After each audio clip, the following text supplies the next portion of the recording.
우리에게 주신 말씀 마태복음 5장 3절입니다. 마태복음 5장 3절의 말씀, 우리 한 절 말씀 한 목소리로 봉독하지요. 마태복음 5장 3절 우리 한 목소리로 봉독하겠습니다. 심령이 가난한 자는 복이 있나니 천국이 그들의 것임이요. 아멘. 아멘. 할렐루야. 우리 옆에 있는 분들하고 인사 한번 하시죠. 잘 오셨습니다. 환영합니다. 축복합니다. 네. 우리가 함께하는 것 자체가 얼마나 큰 기쁨이고 은혜인지 모릅니다. 네? 현대사회의 사람들은 부자가 되기를 바랍니다. 여러분, 부자 되기를 원하시죠?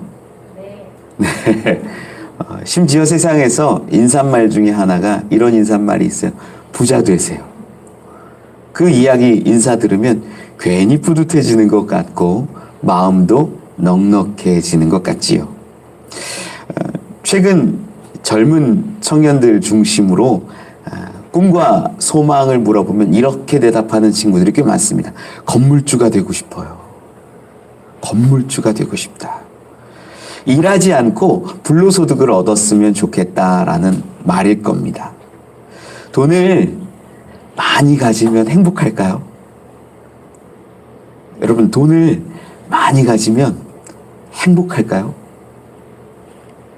네, 이렇게 끄덕끄덕 어느 정도 하시는 분들 계세요. 우리 정확히 알아야 되는 게 돈을 많이 가지면 행복해질 가능성은 늘어납니다. 맞아요, 그건. 그런데 돈을 많이 갖는다고 행복해지는 것은 아니에요. 정확하게 알아야 돼요. 돈을 많이 가지면 행복해질 가능성은 조금씩 늘어나는 게 맞지요. 할 수 있는 게 늘어나니까. 그런데 돈을 정말 많이 갖는다고 행복하냐? 그건 아니라는 거예요. 근데 우리는 이 부분을 오해해요. 많이 가지면 행복하겠다.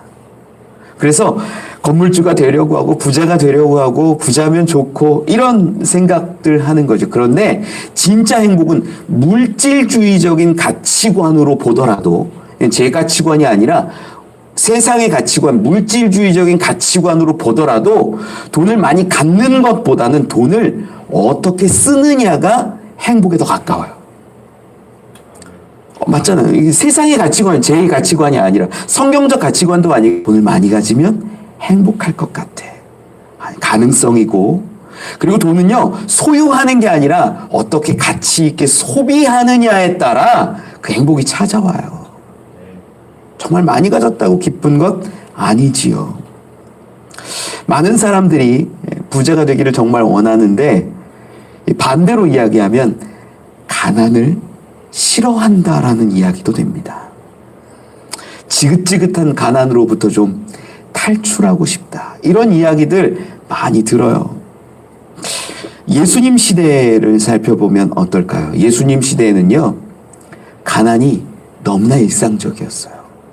정말 먹고 사는 일들이 쉽지 않았습니다. 우리 지난 시간에 이 산상수훈 가운데 이 팔복 이야기를 좀 서론처럼 전체적으로 이야기 드렸는데, 그 가운데 예수님 산에 앉아서 무리가 모여서 예수님이 말씀하고 있는데 그 무리들의 입장을 좀 살펴보면 가난한 자들, 귀신 들린 자들, 병든 자들, 없는 자들, 힘든 자들, 이런 사람들이 주축이 되어서 예수님 앞에 나왔다라는 거예요. 이들은요 부자가 없었어요. 별로. 간혹 있을 수도 있겠죠. 그 가운데는 대부분 어렵고 힘들고 병들고 고칠 수 없고, 심지어는 병원 갈 수 없어서 몸이 제대로 유지하지 못한 채 그냥 예수님 앞에 나온 사람도 있었을 거예요. 마음의 어떤 죄악과 문제를 해결하려고 좀 성전에 가서 제물 드리고 예물 드리고 정결의 예식을 하면 좋겠는데, 그러한 예물 드릴 돈도 없고 성전세 드릴 돈도 없어서 그냥 예수님 앞에, 혹은 세례 요한 같은 사람들 따라다니는 사람도 분명히 그 가운데는 있었을 거예요. 삶이 굉장히 팍팍합니다. 그러다 보니까 어쩌면 이건 제 생각인데 그러다 보니까 수많은 사람들을 먼저 이렇게 시선하시면서 예수님이 바라볼 때 너무 가난하고 너무 힘들고 너무 어려운 사람들이 많으니까 천마디 그 복에 대한 이야기를 꺼내시는데 가난한 자, 심령이 가난한 자, 이 이야기를 첫 번째 넣지 않았을까 제 생각이에요. 그랬기에 이 가난에 대한 이야기를 먼저 꺼내셨을 수도 있겠다. 오늘 본문은요 아주 간단해요. 이 말씀 본문이 저희 청년이 주보를 딱 보다가 지금까지 이렇게 말씀 한 절이었었던 적이 없는데 본문이 딸랑 말씀 한 절이라니 깜짝 놀라더라고요. 우리 다 같이 한 번만 더 읽어볼까요? 5장 3절 시작. 심령이 가난한 자는 복이 있나니 천국이 그들의 것임이요. 우리 말씀을 좀 분명하게 깊이 묵상하고 좀 은혜 나누었으면 좋겠는데 이 구조는 너무나 간단하잖아요. 심령이 가난한 자가 복이 있는데 그들은 이 천국을 소유할 것이고 천국이 그들의 것임이 된다라는 이야기예요. 너무나 간단한 이 문장 구조를 가지고 있어요. 이 말씀이 어떠한 의미를 담고 있는지 함께 살펴보기를 원합니다. 첫 번째는요, 이 심령의 가난함은 영적인 가난함이라는 겁니다. 이 심령이 가난하다는 말을 이해하기 위해서는 먼저 이 가난이라는 의미를 조금 살펴보면 좋을 것 같아요. 본문에 기록된 심령이 가난한 자라는 단어가 가난한 자라는 게 이 푸토코이라는 단어를 써요. 이게 뭐냐면 가난한 이런 의미예요. 원래는 이제 푸토코스라고 하는데 그거를 이제 이렇게 복수형으로 해서 사람들에게 붙인 이야기. 가난하다, 가난한 자다. 실제적인 의미는 거지와 빈민이라는 의미를 담고 있습니다. 그런데 여기서 쓰이는 푸토코이라는 단어가 우리는 가난을 이야기할 때 상대적인 가난을 이야기해요. 주로 많이. 그래서 어른 세대들이 젊은 친구들한테 야, 우리 때는 진짜 먹을 것 자체가 없었어. 이런 말씀들 하세요. 우리 때 너무 어려운데 니네는 그래도 굶고 살지는 않지 않냐. 이런 말씀드리죠. 상대적인 가난이에요. 요즘 젊은 친구들 무슨 M4 세대라고 해서 결혼도 포기하고 연애도 포기하고 취직도 다 포기했다라고 말하는데 그 모습은요. 절대적인 빈곤 앞에서는 사실 이야기하기 부끄러운 얘기들이에요. 저 제3국에 있는 어려운 친구들 먹지 못하고 죽어가는 사람들 보면 우리의 모습은요. 불평하고 불만할 모습이 사실 아니라는 거지요. 오늘 본문에 있는 푸토코이라는 단어가요. 사실은 절대적인 빈곤을 의미합니다. 당시에 이제 상대적으로도 쓰이기는 했어요. 문법적으로 보면 상대적인 가난도 썼지만 원어적으로 깊이 들어가 보면 결코 가난을 헤어나올 수 없는 사람. 결코 문제를 해결할 수 없는 사람, 이 빈민의 문제, 삶의 문제를 어떠한 방법으로도 헤쳐나올 수 없는 사람을 가난한 자, 푸토코이라고 말했다라는 겁니다. 예수님이 지금 어떤 사람들을 바라보고 계시냐면 결코 자기의 힘과 능력으로는 그 가난의 문제를 해결할 수 없는 사람들 앞에 서 계셔요. 이 사람들은 주로 어떤 사람들이냐면요. 예수님 앞에 나왔던 일반 대중들 말하는 거예요. 뭐 귀족이나 이런 사람들 얘기하는 게 아니라 대중들은 이 당시에 흉년이 한번 들면요. 열심히 빚을 내서 내가 농사를 짓고 어떻게 어렵게 살았는데 뺏기는 게 더 많은 거예요. 세금이 더 많은 거예요. 나라에 뺏기고 성전에 뺏기고 귀족에게 뺏기고 땅 주인에게 뺏기고 이렇게 뺏기고 나니까 먹을 것이 없어요. 그러면 또 빚을 져요. 야, 내년에는 좀 이 농사가 잘 되겠지. 평년 치면요, 보통이면요, 다 뺏기고 나면 빚을 못 갚아요. 그럼 어떻게 해요? 또 빚지는 거예요. 늘. 그 삶이 얼마나 팍팍했을까요? 가난이 극심해서 회복할 수 없는 지경에 있는 사람들이 대부분이었다라는 거예요. 이 푸토코스라는 단어의 어원을 보니까요, 이런 의미가 있어요. 어원은 웅크리다라는 의미가 있어요. 돈이 없고 물질이 없고 가난하고 삶이 쭈그러들고 웅크러진 그러한 모습을 나타내는 단어라는 거죠. 여러분, 우리도 그렇잖아요. 주머니에 10,000원 한 장 없으면 어디 나가서 친구 만나고 뭐 하기 불편해요. 내 주머니에 수중에 아무것도 없으면 자녀 만나고 친구 만나고 누구 대접하는 것도 불편한 거예요. 커피 한 잔 마시는 것도 어려운 거예요. 그래서 마음이, 생각이, 삶이 웅크러들어요. 지금 오늘 본문 가운데 예수님이 이야기한 그 대중의 대부분은, 절대 다수는 웅크리고 있고 가난하고 빈민이고 결코 자기의 힘과 능력으로는 이 문제를 해결할 수 없었던 자라는 겁니다. 이러한 시선으로 심령의 가난함을 살펴보면 본문이 조금 더 분명하게 드러나요. 이러한 가난한 자가 어떻게 복되고 그들 가운데 어떻게 천국을 가질 수 있느냐? 예수님의 말씀 가운데 어떤 의미가 있을까요? 예수님은 가난하고 일어설 수도 없고 도저히 극복할 수도 없는 그 상황 가운데 처한 저들의 삶을 통해 자기의 노력과 열심을 가지고서는 결코 구원에 이를 수 없다라는 것을 말씀하시는 거예요. 불가능한 삶, 일어설 수 없는 삶에서 구할 수 있는 것은 오직 하나, 은혜라는 거죠. 야, 내 힘으로 이 가난을 탈출할 수 없어.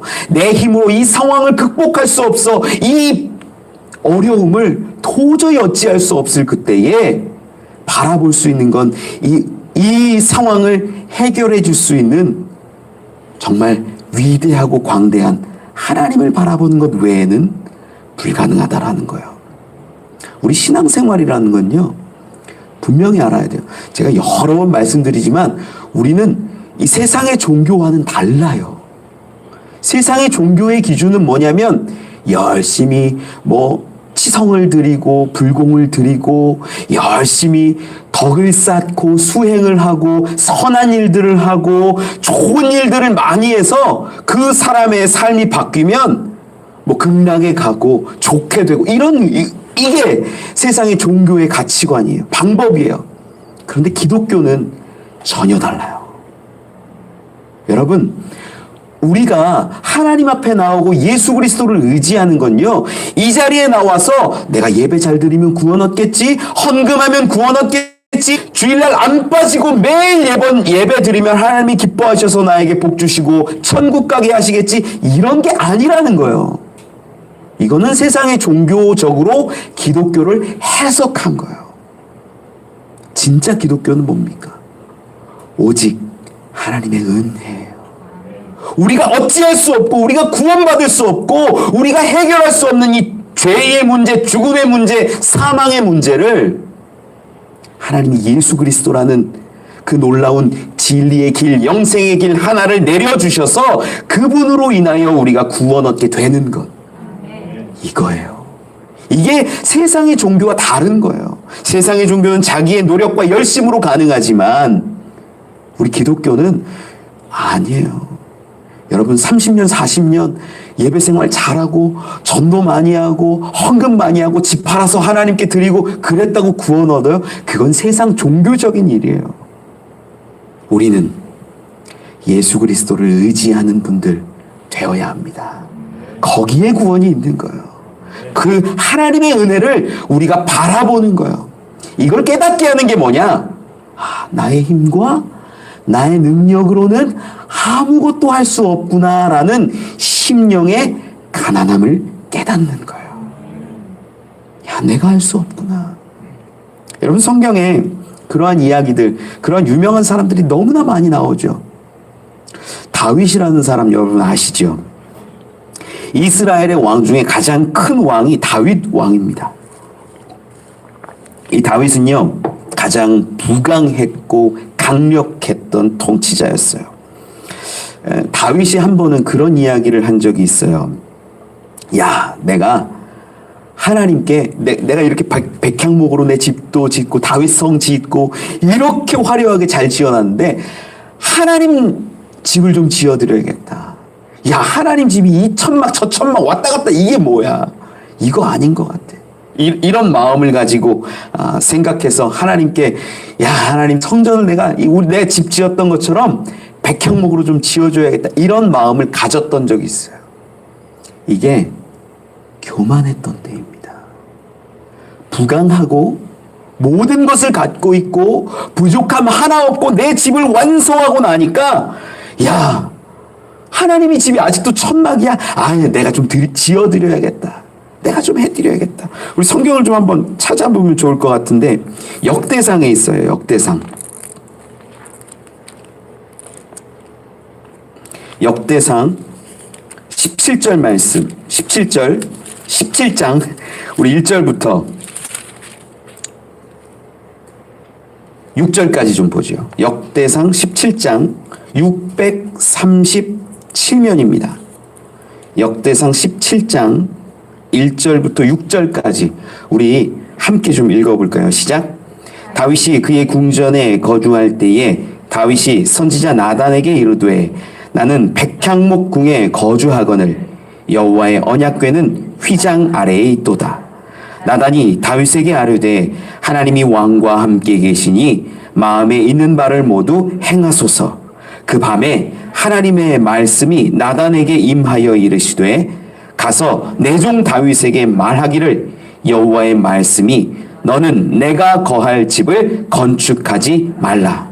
내가 이스라엘을 애굽에서 올라오게 한 날부터 오늘까지 집에 있지 아니하고 오직 이 장막과 저 장막에 있으며 이 성막과 저 성막에 있었나니 이스라엘 무리와 더불어 가는 모든 곳에서 내가 내 백성을 먹이라고 명령한 이스라엘 어느 사사에게 내가 말하기를 너희가 어찌하여 내 백향목 집을 건축하지 아니하였느냐고 말하였느냐 하고, 하나님은요 나단 선지자를 통해서 얘기하시는 게, 야, 내가 언제 백향목 집 달라고 했어? 그 수많은 사사들이 있었는데 내 집 지어달라고 했어? 아니라는 거예요. 아니라는 거예요. 그리고 나오는 역대상 17장 이야기를 쭉 보면 내가 너를 들어서 양치기였는데 내가 너를 택해서 왕으로 세웠고 내가 이스라엘 가운데 그 족속들을 막았고 너를 온전케 했고 너를 세워주지 않았냐라는 거예요. 그 이야기가 쭉 기록돼요. 17장 끝까지 읽어보면. 그리고 다윗에게 하는 이야기가 내가 너에게 너의 자손으로부터 그 자손이 이제 왕권을 주고 그 자손이 성전을 건축하며 그 나라의 왕위가 영원할 것이다. 예수 그리스도에 대한 내용인데 그 예언을 하는 거예요. 이 역대상 17장 폈으니까 우리 16절에서 20절까지도 좀 보면 좋을 것 같아요. 다윗의 고백의 이야기입니다. 16절로 20절 읽어보죠. 시작.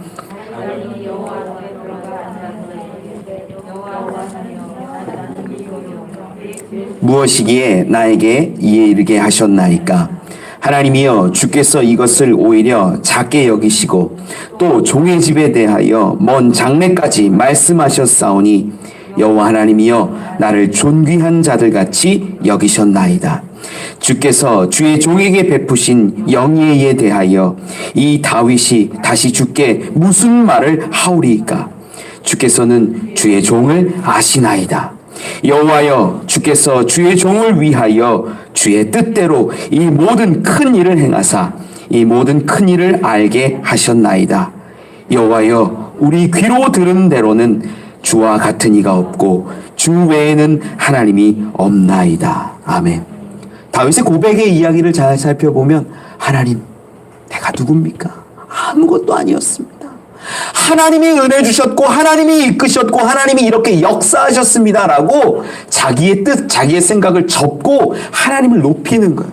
여러분 이 모습이 뭐냐면 교만해졌다가 자기의 마음을 낮추어서 가난하게 된 것이에요. 우리 하나님 앞에 설 때 교만하게 서지 않기를 원합니다. 내 힘과 내 능력으로 무언가를 이룰 수 있다. 내가 하나님께 드려야겠다. 여러분 그게 교만이에요. 우리 하나님 앞에 받은 것밖에 없어요. 감히 우리가 어찌 하나님께 뭘 드리겠다? 하나님께 뭔가를 헌신하겠다? 아니에요. 하나님께 받은 게 더 크고 하나님께 받은 생명이 더 크고 은혜가 더 큰데 우리가 교만하여서 뭔가를 드리겠다, 뭔가를 섬기겠다, 뭔가 무슨 일을 하겠다라고 착각하는 거죠.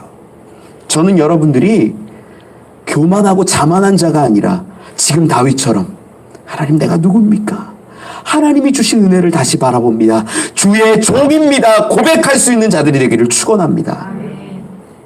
배경을 보면요, 그는 로마 시민권을 가진 귀족이었어요.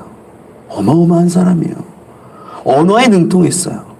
율법을 배울 때는요, 최고의 학자 가말리엘의 문화에 가서 배웠어요.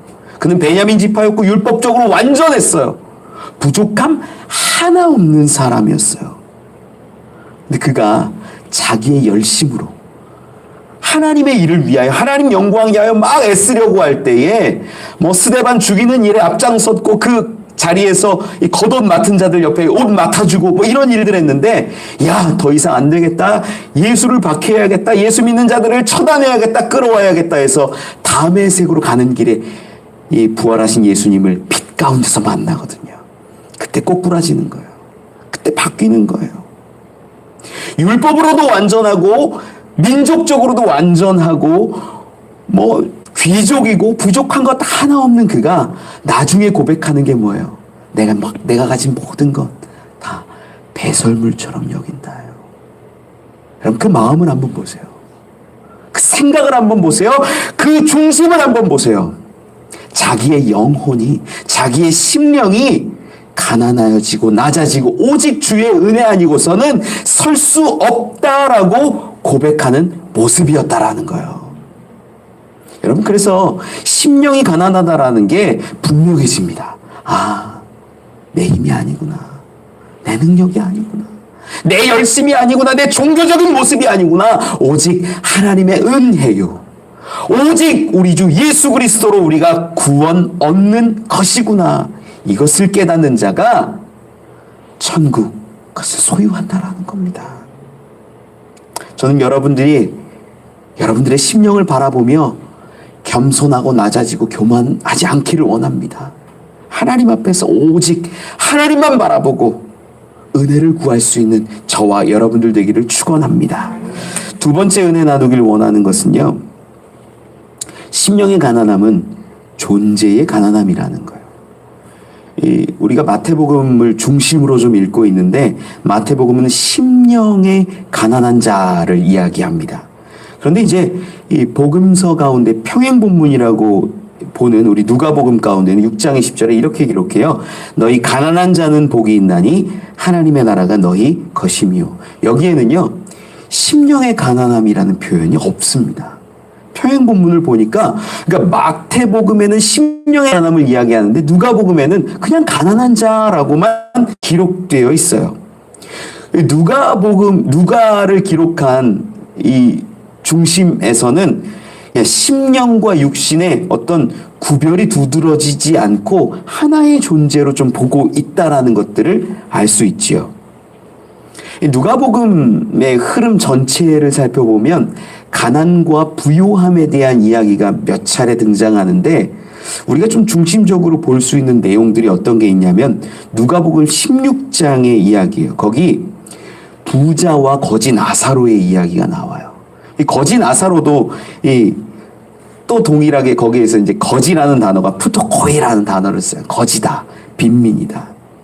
그런데 이 누가복음 16장을 쭉 읽어보면 알게 되는데, 거기에 거지 나사로가 천국을 간 이유가 분명하지 않아요. 왜 천국을 갔는지 이야기하지 않아요. 좀 살펴볼까요? 누가복음 16장 우리 19절로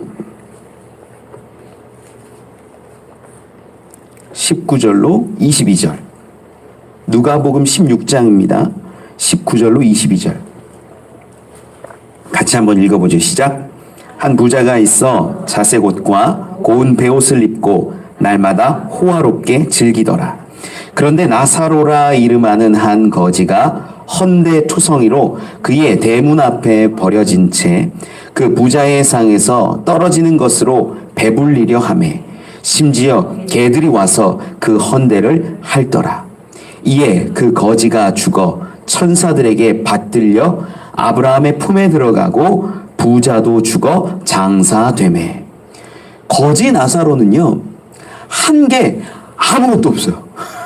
그냥 거지로 살았을 뿐이에요. 그런데 그가 죽어서 아브라함의 품에, 우리 천국으로 보거든요, 이 부분을. 아브라함 품에 갔다라는 것이 기록되어 있는데 왜 갔는지 알 수 없는 거예요. 알 수 없어요. 그런데 이 이야기는 그러면 뭘 얘기하고 싶은 거냐면, 이 거지 나사로의 모습보다는 부자에게 더 집중하고 있는 거예요. 왜 천국에 못 가는지를 알려주고 싶은 거예요. 그 부자의 모습이 어떠냐? 19절에 기록하지요. 한 부자가 있어 자색 옷과 고운 베옷을 입고 날마다 호화롭게 즐기더라. 그의 집 대문 앞에 지금 거지 나사로가 왔는데, 거지 나사로가 부자가 먹다 버린 흘린 그런 음식물 쓰레기 같은 것들을 얻어 먹으려고 하는데도 그것조차 하지 못하고 개가 핥아서 그 거지가 죽어버려요. 이 부자는 이 사실을 알까요, 모를까요? 몰랐을 것 같아요.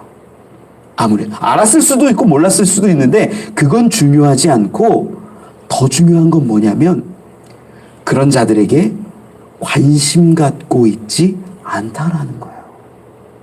이 부자는 아무런 관심이 없고 오직 관심 있는 게 하나인데, 그게 뭐냐면 자기가 자색 옷을 입고 베옷을 입고 좋은 것을 먹고 누리는 삶을 살고 있는 것, 여기에 관심 있는 거예요. 여러분, 여기서 가난한 것과 부한 것의 특징이 좀 도드라지게 나타나요. 부자가요, 부자의 문제가 뭐냐면 자기를 위해 사는 거예요. 자기의 영광을 위해 살고, 자기의 만족을 위해서 살고, 자기의 부요함을 채우기 위해서 사는 모습, 이것이 부자의 모습으로 드러난다라는 거죠. 어떤 신학자들 중에는 이 마태복음과 이 누가복음을 비교하면서, 야, 마태복음은 부자들이 좋아하는 말씀이야, 이렇게 얘기해요. 왜 그러냐면 가난에 대해서만 이야기하는 게 아니라 심령이 가난한 자라고 이렇게 이야기하니까 부자들의 마음에는 이 말씀이 좀 더 다가오는 거예요. 야, 가난해야만 천국 가면 나는 부자인데 천국까지 못하는 거 아니야? 라는 오해를 하는 거죠. 그런데 성경 말씀은요, 마태복음이든 누가복음이든 그렇게 보는 게 아니에요. 마음만, 영혼만, 육신만 이렇게 보는 게 아니라 그 존재 자체, 이 마가복음, 이 누가복음과 마태복음을 같이 봐서 온전한 존재가 가난하게 사느냐, 부자로 사느냐에 관심하고 있다라는 거예요. 여러분, 부자라면 다 천국 못 갑니까? 아니에요. 부자여도 천국 갑니다. 이 가난함이 뭐냐? 바로 다른 사람을 위해서 마음을 쓰고 돌보고 사랑하고 물질도 그들을 위해 희생할 수 있는 그러한 모습이라는 거예요. 여러분, 저는 여러분들이 가난한 자들이 되었으면 좋겠어요. 심령이 가난한 자가 누군가를 위해 베풀 수 있고 기도해 줄 수 있어요. 우리 교회에 이 중보기도 팀이 있는데 저는 그분들이 얼마나 귀한지 몰라요. 누군가를 위해서 기도한다라는 것, 누군가를 위해서 마음을 쏟는다라는 것. 여러분, 중보기도하는 사람들의 특징이 뭔지 아세요? 나중에 그 사람들은 물어봐요. 누구 어떻게 됐어요? 누구 잘 됐어요? 해결됐어요? 문제 그거 좀 어떻게 됐나요? 꼭 물어요. 왜요? 기도하고 있기 때문이에요. 마음을 쓰고 있기 때문이에요. 그렇게 기도하고 마음 쓰는 사람들이 나중에는 물질도 쓰더라고요. 우리 교회 가운데 좋은 모습 중에 하나가 바나바 헌금이라는 게 있습니다. 교회 가운데 조금 도와주고 싶다, 연약해 보인다, 마음이 그에게 간다라고 하면 섬겨주는 거예요. 헌신해주는 거예요. 결국 가난해서가 아니라 그를 볼 때 응원하고 싶고 사랑하고 이런 마음으로 흘려보내는 겁니다. 그러면 준 사람 모르게 제가 다 줘요. 그럼 감사하다라고 이야기해요. 어떤 분은 얘기해요. 이거 제가 받아도 되나요? 네, 받으시고 하나님이 주신 것으로 받고 언젠가 또 흘려 보내세요. 여러분, 누가복음 가운데 이 섬김과 나눔의 모습, 마음이 가난한 모습의 아주 좋은 모습이 하나 또 등장해요. 누가복음 10장인데요. 우리 누가복음 10장 한번 찾아볼까요? 누가복음 10장 25절로 27절까지 좀 보죠. 누가복음 10장 25절로 27절입니다. 같이 한번 읽어보죠. 시작. 일어나 예수를 시험하여 이르되 선생님 내가 무엇을 하여야 영생을 얻으리이까? 예수께서 이르시되 율법에 무엇이라 기록되었으며 내가 어떻게 읽느냐? 대답하여 이르되 내 마음을 다하여 목숨을 다하여 힘을 다하며 뜻을 다하여 주 너의 하나님을 사랑하고 또한 내 이웃을 내 자신같이 사랑하라 하였나이다. 율법 교사와 예수님의 대화 가운데 중심이 뭐냐면, 문제가 뭐냐면, 예수님 영생 어떻게 얻습니까? 라고 물어보니까 예수님이 하시는 말씀이, 너는 율법 가운데 뭐라고 기록되는지 아니? 하나님을 사랑하고 이웃을 사랑하는 겁니다. 이렇게 얘기해요. 그리고 나서 이 영생을 얻기 위한 사랑의 방법으로서 하나님 사랑의 이야기가 나오는 게 아니라 이웃 사랑에 대한 이야기로 이제 주제가 바뀌어서 쭉 기록돼요. 이 이야기가 선한 사마리아인의 기록입니다. 갑자기 길에서 강도 만난 자가 있어서 죽게 되었는데 레위인도 지나가고 제사장도 지나가고 다 지나가는 그때에 선한 사마리아 한 사람이 와서 그를 데려가서 여관에 가서 싸매주고 회복시키고 돈을 지불하여서 그를 낫게 하는 거예요. 심지어 얘기할 때는 내가 나중에 돌아올 때 더 들었으면 그것까지 갚아줄 테니까 이 사람을 살리라 이야기하는 거예요. 여러분, 영생이 지금 어디 있다라고 연결돼서 마지막에 이야기하냐면 주변 사람을 돌보고 사랑하고 나누는 모습에 방점이 찍혀 있다라는 거예요. 여러분, 선한 사마리아인이 부자일까요? 가난한 사람일까요? 몰라요. 지금 성경은요, 마태복음과 이 누가복음을 다 합쳐서 보면 가난해야만 좋은 건 아니에요. 심령이 가난한 것이 뭐냐? 누군가를 돌보고 사랑하고 섬기고 베풀어주고 그들을 낫게 해주고 그들을 위해 다가가는 그 모습을 마태복음은 심령이라고 이야기하는 것이고 누가복음은 그냥 가난한 자라고 이야기하는 거예요. 두 개를 같이 보면 존재의 가난함, 누군가를 돌보고 사랑하고 섬겨주는 그 모습이 드러난다라는 것입니다. 영생의 기준이 여기 있대요. 예수님이 말씀하신 거예요. 너도 그와 같이 이웃을 사랑해라. 여러분, 두 번째 이야기가 분명해집니다. 존재의 가난함이라는 것은 누구를 위하여 마음을 쓰고 생각을 나누고 오리 가달라고 하면 심리를 가지고 오른뺨을 맞으면 왼뺨을 대주며 겉옷을 달라 할 때 속옷까지 내어주는 그런 섬김의 삶이라는 거예요. 그러면 그렇게 부자로 살기 어려워요. 나누고 섬기다 보니까. 그래서 누가복음에는 가난한 자라 이름했는지 모릅니다. 여러분, 저는 여러분들이 마음이 가난하고 심령이 가난한 자들로 살기를 원합니다. 첫 번째는 하나님 앞에 나의 겸손함을, 나의 연약함을 고백하고 또 나의 존재가 가난해져서 바쁘더라도 힘들더라도 주변을 돌보고 사랑하고 주변 가운데 기도하고 위로하고 물질을 흘려보낼 수 있는 그러한 사람들이 되기를 원합니다. 그것이 진정한 심령의 가난함이라는 거지요. 말씀을 맺습니다. 어제는 저희 남동서 지방에 각 교회 장로님들이 다 와서 이게 장로 교육을 했어요. 장로님들 그냥 되는 게 아니라 장로가 되더라도 신천급 1년급, 2년급 해서 시험 봐야 돼요. 5과목, 6과목씩 시험 봐서 떨어지면 장로가 안 돼요. 실제 그래요. 이제 은혜로 다들 붙여주려고 노력을 하죠. 저도 강의를 하고 시험도 보고 했는데 이제 장로님 한 명씩 들어옵니다. 들어와서 목사님들 한 10명쯤 있는 자리에서 질문에 답하고 이 문제 내면 답하고 막 이래요. 얼마나 떠는지 몰라요, 장로님들이. 그 자리 가면. 거기에서 심사위원장인 목사님이, 어른 목사님이 이 긴장을 좀 풀어줄 요량이었던 것 같아요.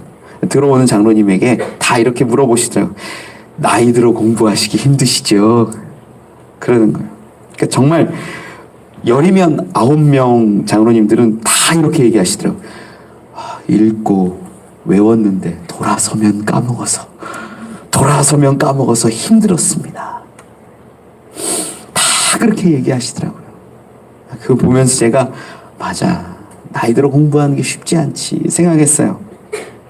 여러분, 우리가요 말씀을 듣고 보고 배울 때마다 다듬어지고 훈련되어져야 해요.